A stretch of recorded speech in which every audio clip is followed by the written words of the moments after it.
So hi, welcome to our presentation. And Chloe is in Montana and I'm in Vancouver. So first we'll start with some site observations which influenced our design process.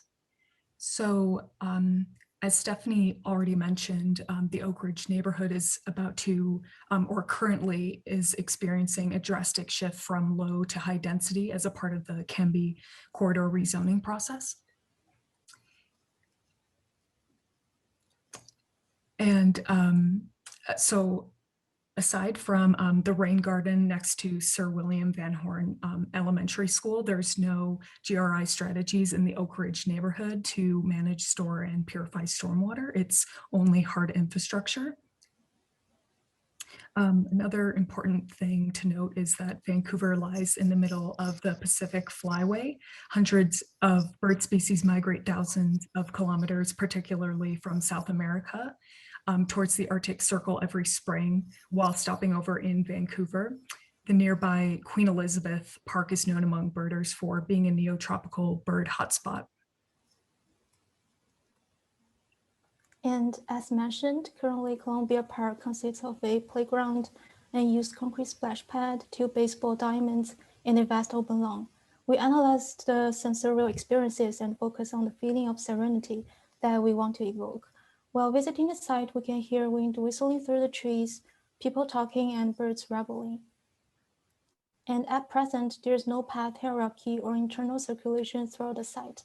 Although there are several benches found in the park, they are undesirable due to their exposed locations, and the existing street trees slightly enhance the site's age condition, but the arterial sidewalk is disrupted and bumpy from their roots. So we synthesized these observations into 3 main issues and opportunities. The first being access to green space. So the future demographics and character of Oak Ridge may be unpredictable as a result of the Canby corridor process. However, there's no doubt that access to green space will be greatly reduced as private yards will be pretty much eliminated. So our design will inclusively accommodate both current and future residents by serving as a respite from the urban environment.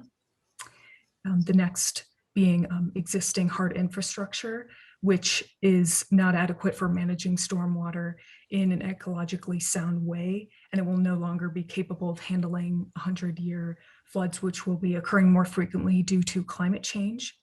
So including GRI strategies in our design would be an aesthetic enhancement while serving as a model example for transitioning the entire neighborhood to a more ecologically conscious future. And then finally, the prospect of higher density poses a threat to migrating birds. Bright lights emitted from tall buildings are known to be fatal as they can attract birds and lead to collisions. Due to the existing street trees around Columbia Park and its close proximity to other parks, we saw an opportunity to enhance urban biodiversity by providing a safe stopover point for these migrating birds. So for our park called Flow Park, it will allow urban dwellers to experience a spectrum of biophilic sensations and to help them reflect on ecological cycles or flows through experiential loops and artistic installations. With the concept of inclusivity in mind, the park would create a synergy between city residents and the natural world.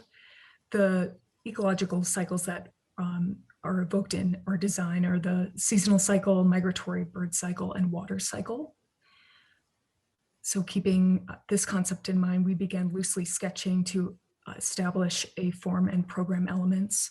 Our initial instinct was to organize the site into distinct biomes in order to maximize the range of experiences and ecosystem services the park could provide. This is just a quick sketch model that visualizes the idea of establishing different zones throughout the site. And this is one of our more refined schematic concepts, which features a forest, mounds of meadow planting, wetland, and a central multifunctional recreation area. Through this concept, we also began to consider how stormwater could be managed by taking advantage of the existing slope and through GRI strategies such as swales and a water basin. And moving on, we further defined the experiential qualities of the site through sketching. These two sketches reflect the seasonal cycle and the changing programs.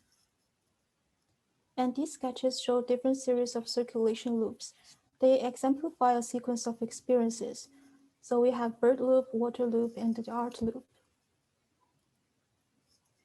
We thought about how the park could enhance the current edge condition through stormwater planting and clear, inviting entry points found along all major street corners, which would encourage people otherwise passing by to consider taking an alternative route through the park. Artistic installations that evoke or respond to these natural cycles would be placed throughout the park to further enhance the biophilic experience. As seen in the far left sketch, one idea, which we called Ephemeral Light, was to carefully arrange in a row a series of wooden boards with a slit or a perforation so that exactly on the summer solstice, the sunlight would shine perfectly through the boards and perhaps reflected off of the furthest board. And our final design features a network of meandering pathways with multiple secondary loops threading through distinct biomes that will provide a range of ecosystem services and a restorative experience, enabling visitors to constantly feel engaged. And the design also proposes an offsite swell channels stormwater runoff from the adjacent street into the pond, where it can be remediated naturally. The installations are situated in different biomes. The meadow area features a pavilion with tilted roofs that allow rainwater to drip down towards the center. This rendered plan just gives an insight on our materiality, which would include a light porous stone for the sidewalks, recycled wood for the paths crossing over the water, and then metal edging along the swale. And this diagram shows layers of water, vegetation, circulation, and installations. And this line section cuts diagonally through the plan.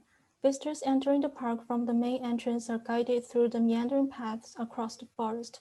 Tall conifers ensuing enclosed feelings and therefore more restful experience. Ground covers and perennials signal a change when the forest meets the meadow. A gentle slope guides visitors to the meadow area and further to the south.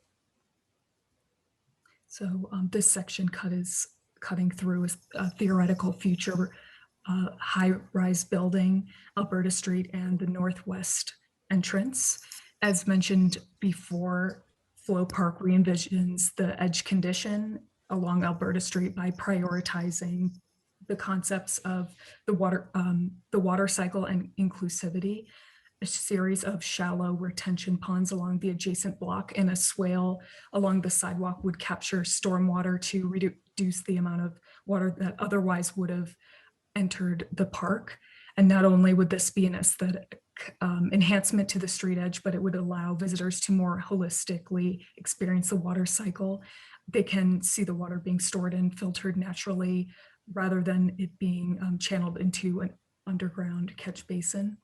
The street has been narrowed to one-way traffic with a separated bike lane to create a calmer and safer experience for the bikers and pedestrians. Also, this more naturalized edge condition can be extended up to Queen Elizabeth Park to establish a continuous habitat corridor for birds and even pollinators. The pond and retention plantings would include blue Siberian iris as a focal point, accompanied by textured grasses such as tussock sage and variegated sweet flag. And in the forest, drifts of ferns weave through thick patches of bunchberry, trillium, and bleeding hearts underneath vine maples, western hemlocks, and shore pines. In this section detail, it highlights the condition through the southwest portion of the site where the topography shifts into gently sloped mounds. They're above eye level to instill a sense of enclosure or mystery, which makes this area unique from the rest of the site, which tends to be more open. and ethereal ornamental grasses such as prairie drop seed and silver feathergrass would undulate in the wind, providing visitors with a restorative experience. The mound towards the east would be planted with turf grass to allow it to be occupiable. Visitors could sit there and observe activities occurring in the adjacent open recreation space or enjoy a view of the North Shore Mountains in the distance. And for the forest perspective, we are going to take you through the bird loop. So the design includes a bird blind near the path and bird feeder posts on the island in the pond, with the intention to increase biodiversity and provide habitat for the birds. Seating areas situated next to the pond are pulled away from the main path and protected by shrubs and willow trees. And for the pond perspective, the design proposes a rainwater amplifying installation with pipelines and a flowing form to reflect on the importance of water in the landscape.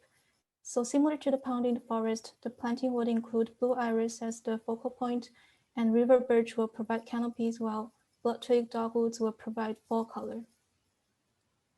And this perspective shows the meadow and lawn area, reflecting the idea of seasonality through planting and installations.